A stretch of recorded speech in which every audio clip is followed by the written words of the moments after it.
umeinuliwa juu, umeinuliwa juu, Jehova umeinuliwa juu, Jehova umeinuliwa juu sana, umeinuliwa juu, umeinuliwa, umeinuliwa, Mfalme mwema umeinuliwa juu, umeinuliwa, umeinuliwa juu sana, umeinuliwa juu, Jehova umeinuliwa, wewe ndiwe Mungu umeinuliwa juu, umeinuliwa,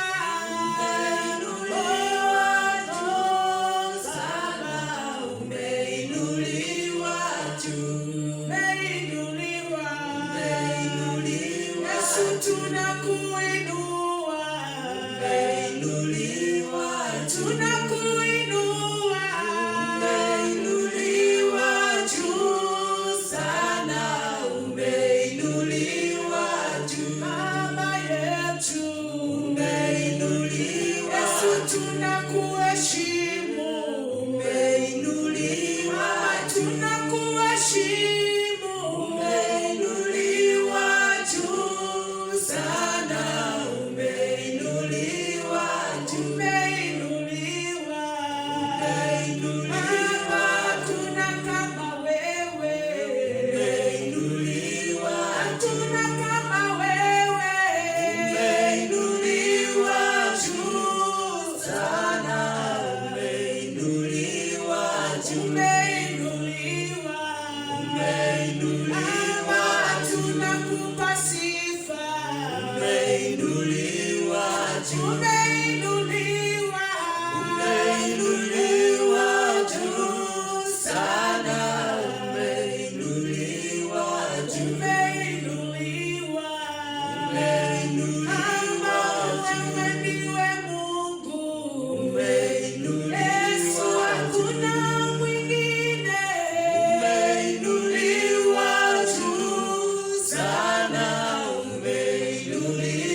glory.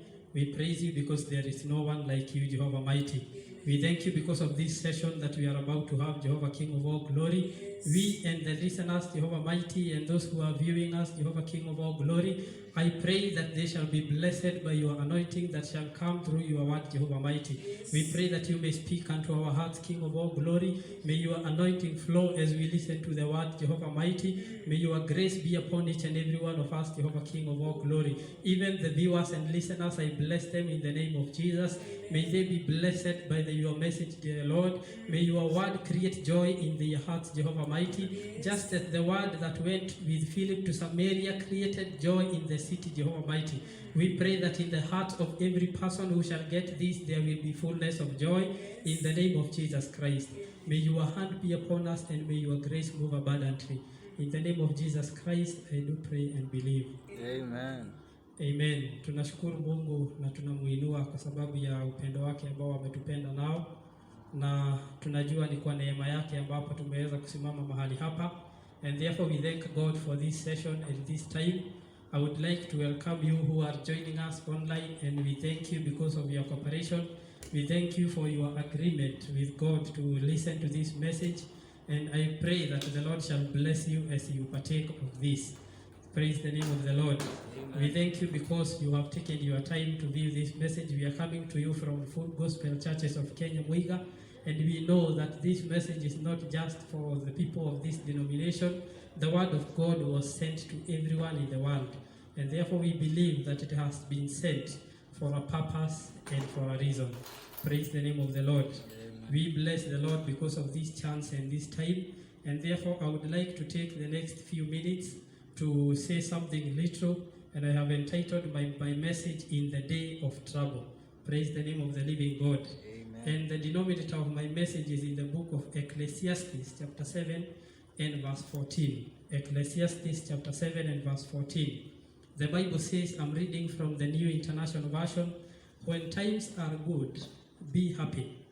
When times are bad, consider. God has made the one as well as the other. Therefore, a man cannot discover anything about his future. Praise the name of the Lord. Amen. As we see from the word of God is that when times are good, be happy. But when times are bad, consider. For God has made one as well as the other. From this scripture, there is an agreement that we can have, that the day of trouble and the day of prosperity are both allowed to happen to mankind by the Lord. Praise the name of the living God. Amen. There are very many sources that we attribute bad things when they happen to us. But I love the interpretation of Job. When Job was afflicted, his wife came and told him, you know what? God has afflicted you despite the fact that you have devoted yourself to him. But Job answered, are we going to only accept good things from the Lord and not bad things? I would like you to note that it was the devil who had afflicted Job, but he attributed the same to God. Because even if it has been done by the kingdom of darkness, the Bible says that not even a leaf can move without the allowance of God or without the will of God. So even if these things happen badly because of the impact of the evil kingdom, it is God who has allowed them to happen. Praise the name of the Lord. So the day of trouble is set by God to come to every mankind.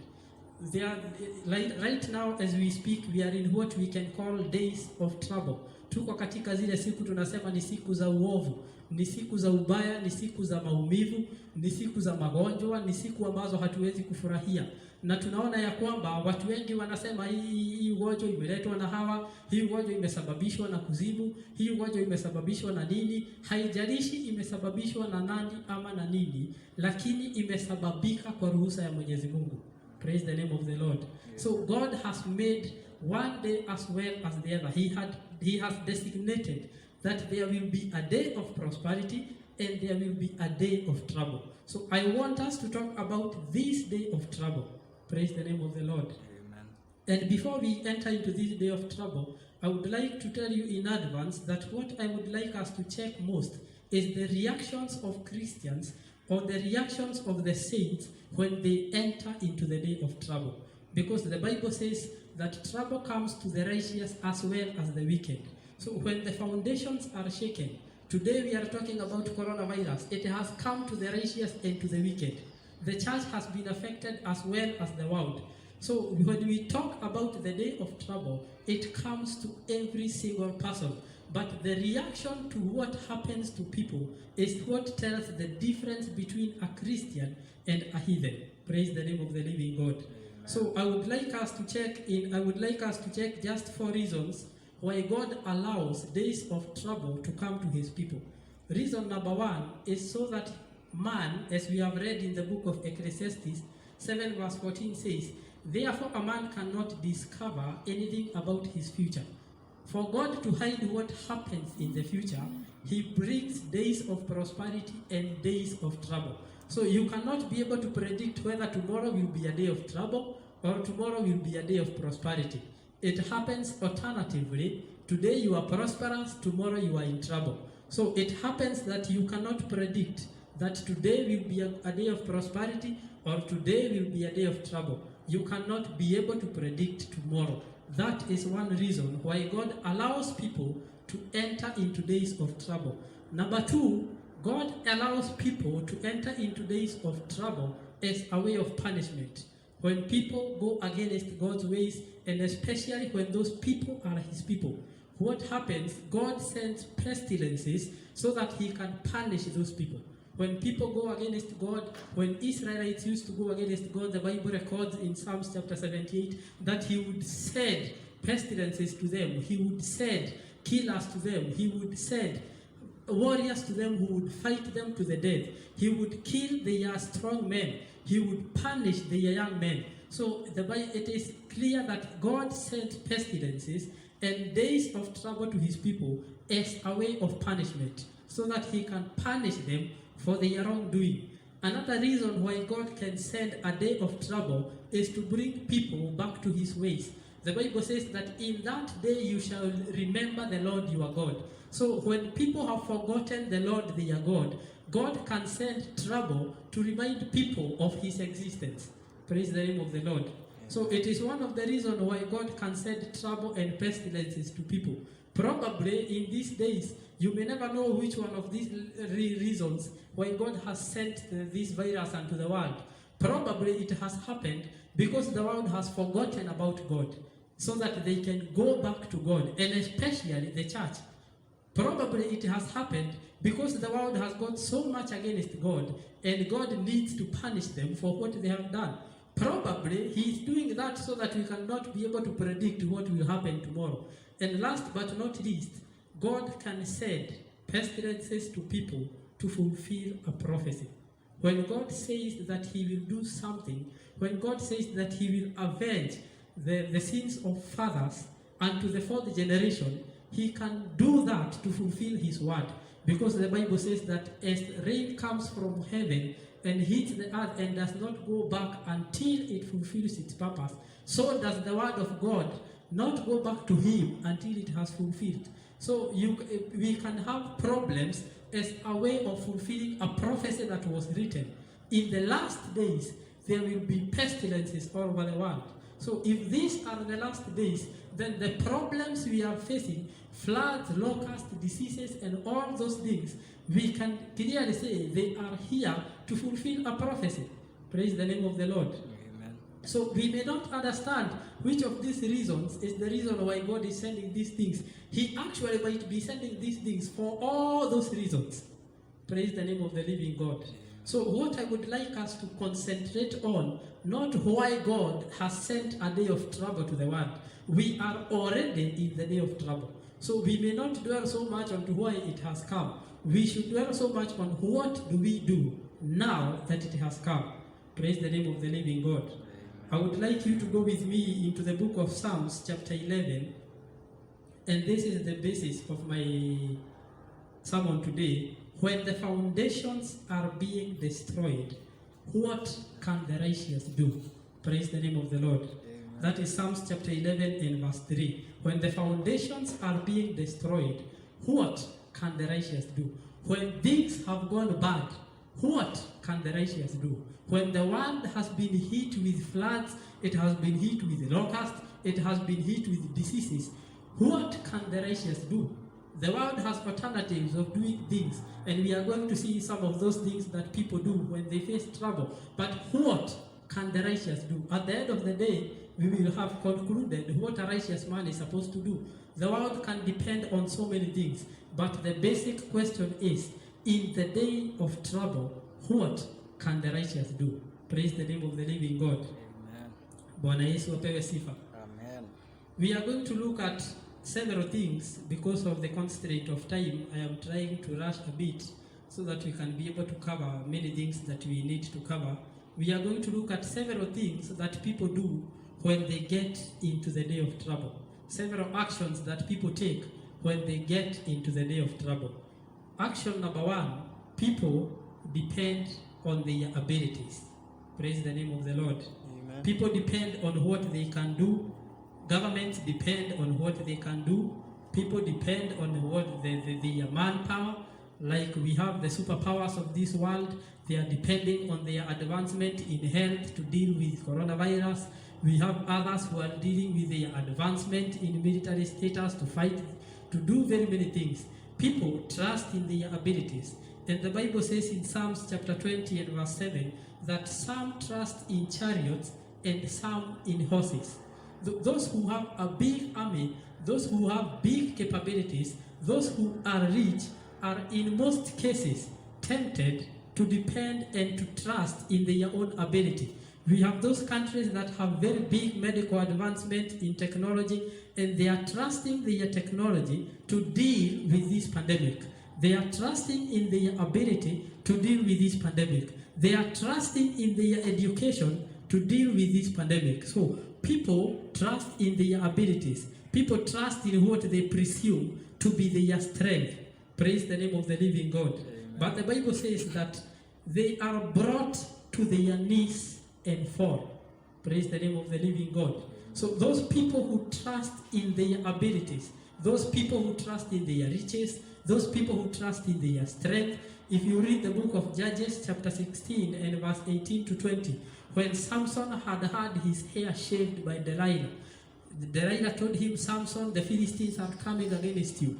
And he thought that he will wake up, shake himself up as usual, and fight them back. But what happened is because he did not trust in God and keep his word, he trusted in his own ability. He failed. Praise the name of the living God. He trusted in himself. He trusted in what he had done. He had killed a lion. He had killed 30 Philistines on his own. He had killed 3,000 others. He had burnt their gardens. He had gone with the gates of a city. He had uprooted the gates of a city and took them to the mountain. So he was a valorous man. So he trusted in his strength and his valor. So people who trust in their abilities, they end up, as the Bible says, to fall on their knees. They are brought to their knees and they fall. Praise the name of the living God. Amen. And that is why the Bible gives a special warning in the book of Proverbs chapter 3 and verse 5. Trust in the Lord with all your heart and lean not on your own understanding. Praise the name of the living God. There are people who trust their own understanding. I know how to go about this. I know how to do this. I know what to do when things get to this point. I know what to do, where to go when things get to this point. And people end up trusting in their abilities. People end up trusting in what they can do. But all unto them, because the Bible says, do not lean on your own understanding. So we have seen the first category of people who react to things. They react trusting their own abilities. Ni watu wanaojiamini. Anaamini mimi ninaweza fanya hiki.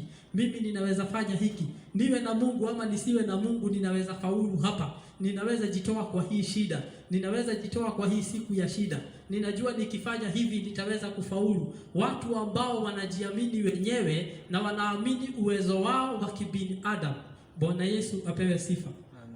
Tukiangalia watu aina ya pili ambao wanadili na siku ya uovu ama siku ya shida inapokuja, kuna watu wanakibiria wengine wakitafuta msaada. Those people who run to other people for help. Praise the name of the living God. Amen. If you look at the book of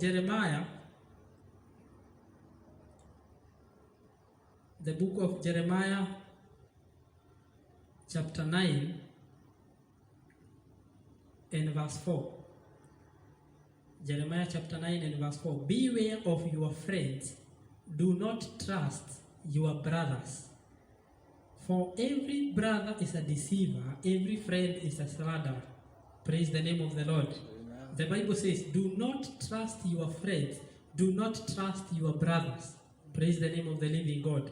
Yani hapa Biblia inatuonya ya kwamba we cannot put our trust in people. If you read chapter 12 verse 6, it says, your brothers, your own family, even they betrayed you. They have raised a loud cry against you. Do not trust them, though they speak well of you. Hata kama watu wanakupenda na wanakunenea mazuri, siku ya shida, it is not advisable to trust them. It is not advisable ujitoe kwao, unaenda kutafuta msaada.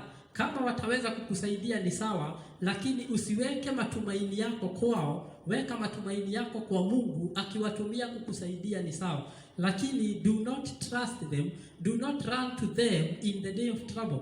Kwa sababu inawezekana hawana uwezo wa kukusaidia, ama hawana upendo wa kukusaidia, ama hawataki kukusaidia. Bwana Yesu apewe sifa. Amen. Praise the name of the living God. Amen. Ukiangalia Jeremiah chapter 17 mstari wa 5, Biblia inasema, cursed is the one who trusts in man, who depends on flesh for his strength, and whose heart turns away from the Lord. Praise the name of the living God. Amen. He will be like a bush in the wasteland. Atakuwa kama mti ulio nyikani, yule ambaye anaweka matumaini yake kwa watu wengine. In the day of trouble, there are people who run to other people for help. Like now, we can have, because we are in a third world country, we can have our government running to another government for help. Praise the name of the living God. We can have our people running to other people for help. We can have our people running to their relatives for help. We can have people who have pinned their hope on human beings. Praise the name of the living God. But the Bible says, cursed is the one who trusts in man, who depends on flesh for his strength. Praise the name of the Lord. The Bible says, huyo watakani kama mti ulioachwa nyikani, umesimama peke yake. Utachomwa na jua ukauke. Praise the name of the living God. Amen. That category of people ni wale ambao wanakibiria uchawi. Praise the name of the living God. Amen. Those people who run to sorcery. If you read the book of Exodus, chapter 7 and verse 10. So Moses and Aaron went to Pharaoh and did as the Lord commanded. Aaron threw his staff down in front of Pharaoh and his officials, and it became a snake. Verse 11, the Bible says, Pharaoh summoned them wise men and sorcerers, and the Egyptian magicians, and also did the same things by their secret arts. Bwana Yesu apewe sifa. Tunaangalia hapa, tunaona ya kwamba Pharaoh alikuwa ni mtu ambaye alikuwa na watu ambao ni wachawi, na watu ambao walikuwa ni magicians. Walikuwa wanamsaidia kufanya uchawi. Musa alipokuja na Haruni wakarusha kijiti chini ikafanyika nyoka, aliita wachawi wenzake wakafanya vile vile. Bwana Yesu apewe sifa. Amen. Ukisoma 8 mstari wa 6 utapata ya kwamba wakati walitumiwa chura walifanya vivyo hivyo. Hawa watu ambao ni magicians wakatengeneza chura wengine. Bwana Yesu apewe sifa. So ni mtu ambaye alikuwa anatarajia sana usaidizi wa watu ambao walikuwa ni sorcerers na magicians. Wakati mtu anajipata kwa shida, wakati mtu anapatwa na matatizo, kuna watu ambao hawaamini Mungu na wanakibiria kwa wachawi, wanakibiria kwa wale ambao ni sorcerers. Bwana Yesu apewe sifa. Kuna wengine ambao wanaitisha msaada kwa maroho ya watu ambao waliokufa, kama vile Sauli alifanya katika 1 Samuel 28. Pia hii ni aina ya sorcery. Ukiangalia 1 Samuel chapter 28 and verse 3, Biblia inasema, now Samuel was dead and all Israel had mourned him and buried him in his own town of Ramah. Verse 4, the Philistines assembled and came and set up camp at Shunem, while Saul gathered all the Israelites and set up camp at Gilboa. When Saul saw the Philistine army, he was afraid and terror filled his heart. So a day of trouble dawned upon Saul. akaogopa na moyo wake ukawa na huzuni sana, akawa ako na uoga sana. Kile alifanya, alienda, ukiangalia kwa verse 7, alisema, Saul then said to his attendants, find me a woman who is a medium, so that I can go and inquire of her. Verse 8 inasema, Saul disguised himself, put on other clothes, and at night he and 2 men went to the woman. Consort a spirit for me, and bring up for me the one I name. Bwana Yesu apewe sifa. Alikuwa anataka aletewe spirit ya Samueli ambaye alikuwa amekufa, ndio amuulize maswali kama wataenda kule. Bwana Yesu apewe sifa. This is one form of sorcery. Kwa sababu wakati hii spirit ilikuja, ilimwambia, why are you disturbing the spirit of the dead? Akamwambia, kwa sababu ya hicho ambacho umefanya na kile ambacho ulifanya wakati wa Amaleki, Mungu amekataana na wewe. Bwana Yesu apewe sifa.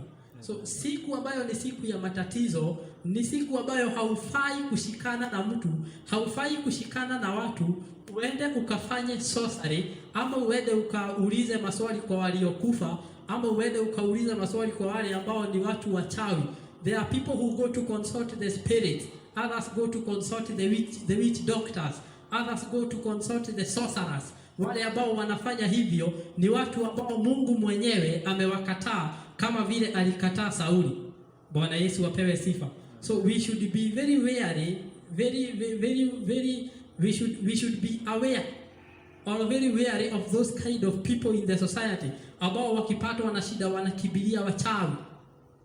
Bwana Yesu apewe sifa. Kuna wale ambao wanakimbilia viongozi na wafalme. Unaweza enda upate mtu anakimbilia president, anakimbilia governor, anakimbilia MCA, anakimbilia yule mtu mwingine, kwa sababu yeye ndiye kiongozi. Anafikiria akifika kwa huyo kiongozi atapata msaada. Na tutapata watu kama hawa katika 2 Kings chapter 6 from verse 24. Biblia inasema, as the king of Israel was passing on the wall, that is verse 26, a woman cried to him, help me, my lord, the king. The king replied, if the Lord does not help you, where can I get help for you?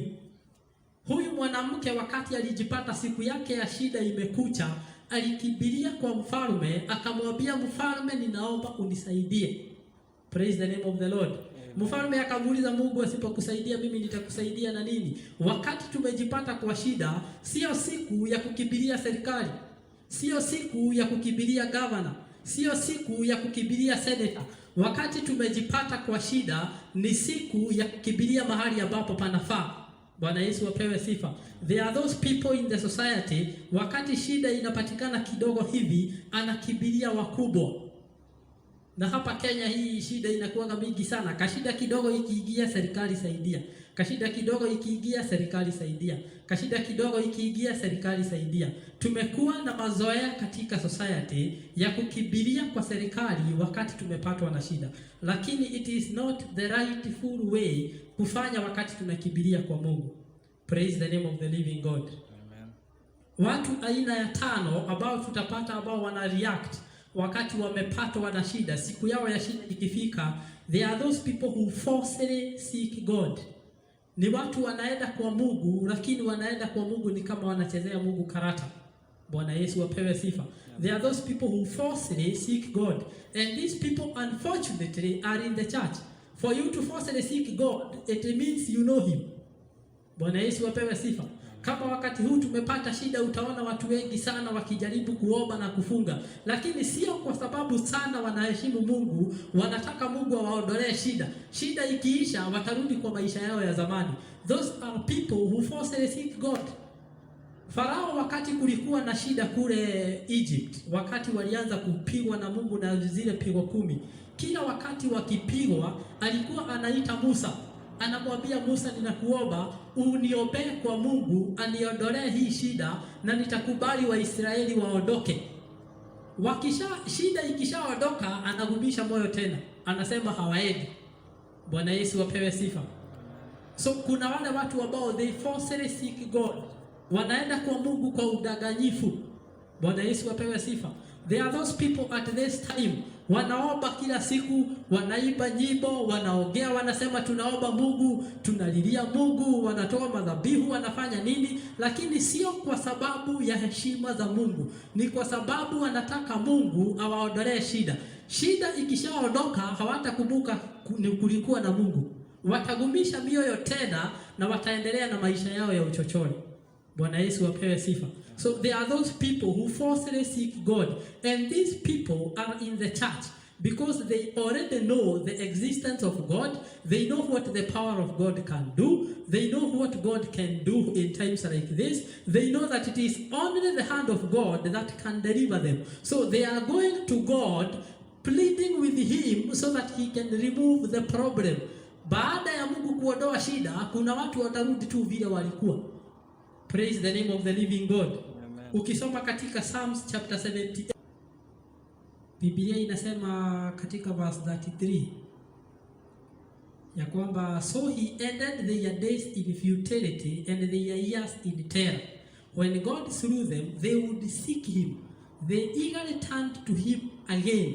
They remembered that God was their rock, that God most high was their redeemer. But then, Biblia inasema verse 36, but then they would flatter him with their mouths, lie to him with their tongues. Their hearts were not loyal to him. They were not faithful to his covenant. Bwana Yesu apewe sifa. Biblia inasema hawa Waisraeli walipopatwa na shida, they would seek God. They would praise God. They would pray to God. They would turn back to him. They would obey his commandments. But the Bible says they would flatter with their mouths. Yani ni kumsifu tu kwa mdomo, lakini kwa moyo hawajakubali kurudi kwa Mungu. Bwana Yesu apewe sifa.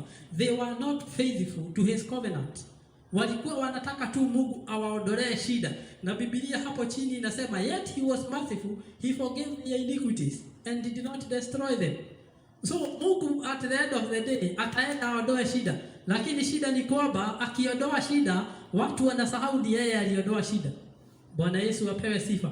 So it is a problem that we experience in the society, where we have people who are running to God falsely when they have problems.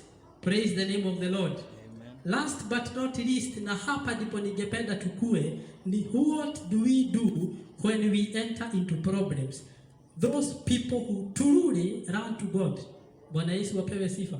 Ni yule mtu ambaye wakati amejipata kwa shida, anakumbuka dhambi zake, anatubu dhambi zake, anarudi kwa Mungu vizuri, na anaambia Mungu ya kwamba mimi nimetubu dhambi zangu, mimi nimekuja mbele zako, nimekuja kwako na sitarudia tena yale makosa ambayo nilikuwa nimefanya. Those people who go truly to God and they devote themselves again to God and they give their supplications to God. Bwana Yesu apewe sifa. Amen. Praise the name of the Lord. Hapa ndipo tunarudi kwa swali yetu ambayo tulijiuliza mwanzo. When the foundations are being destroyed, what can the righteous do? Psalms 11 and verse 3 to 5. Verse 4 inasema, the Lord is in his holy temple on his heavenly throne. He observes the sons of men. His eyes examine them. The Lord examines the righteous, but the wicked and those who love violence, his soul hates. For the Lord is righteous, he loves justice. Upright men will see his face. Bwana Yesu apewe sifa. Those people who righteously go to God and they seek God, the Bible says that the Lord examines them. Bwana Yesu apewe sifa. So Mungu wakati unajitoa truly to him and you devote truly to him in the day of trouble, he comes and he delivers you.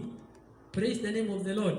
If you read the book of Job chapter 13 and verse 15, Ayubu alisema, yet even if he slay me, yet I will hope unto him. Yani hata kama Mungu ni kuniua ataniua, matumaini yangu sitaondoa kwake. I will continue hoping in the Lord. Praise the name of the Lord. If you read Jeremiah chapter 17 and verse 7 to 8, Biblia inasema, blessed is the man who trusts in the Lord. Verse 8 inasema, he will be like a tree planted at the banks of the waters. Praise the name of the living God. Yule mtu ambaye matumaini yake anaweka kwa Mungu. You depend truly on God. Hauendi kwa Mungu to flatter him with words ndio akuondolee shida. You go to him exactly, truly and devotedly to him, giving yourself and offering yourself to him, so that he can deliver you. Praise the name of the living God. If you read the book of 2 Samuel chapter 22 from verse 33, Biblia inasema ni Daudi wakati alikuwa anaongea, alikuwa anasema maneno kama haya. 2 Samuel 22 verse 33. It is God who arms me with strength and makes my way perfect. Bwana Yesu apewe sifa. Yani huyo alikuwa ametambua Mungu, ile siku amepatwa na shida, alikuwa anajua kule ambako ataenda na alikuwa anajua Mungu ndiye nguvu yake. Bwana Yesu apewe sifa. Amen. Last but not least, tunapoenda kumalizia, ningependa kukumalizia na hili neno liko katika Zaburi 50 mstari wa 15.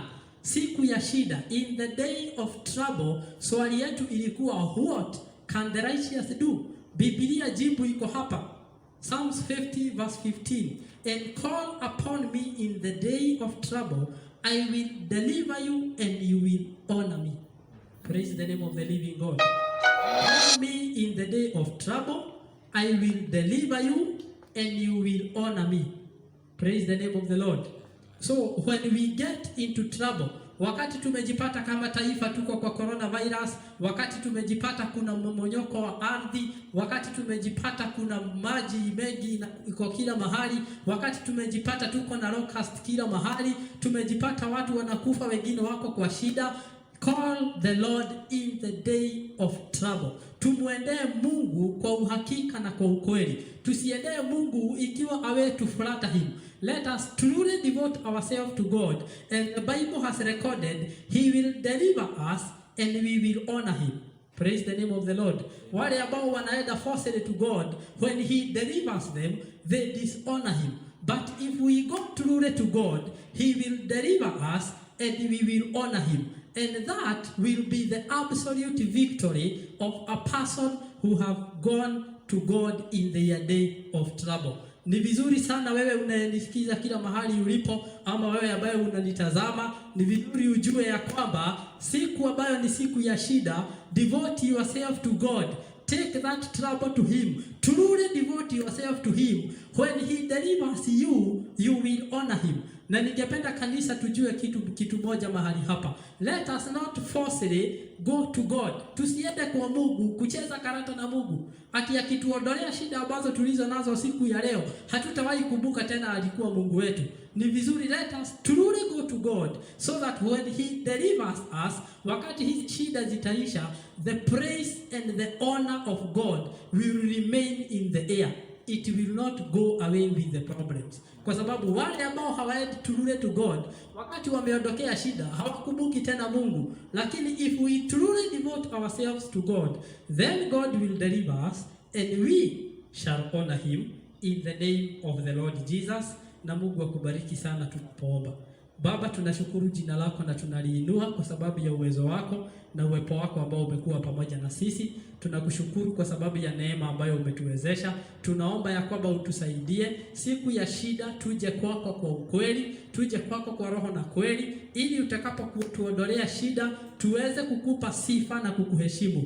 Ninaombea msikilizaji na mtazamaji ambaye anatazama kutoka mahali popote, ya kwamba pia yeye siku yake ya shida ataweza kuja kwako na utamkomboa. Kwa jina la Yesu Kristo nimeomba na nimeamini. Amen. Amen.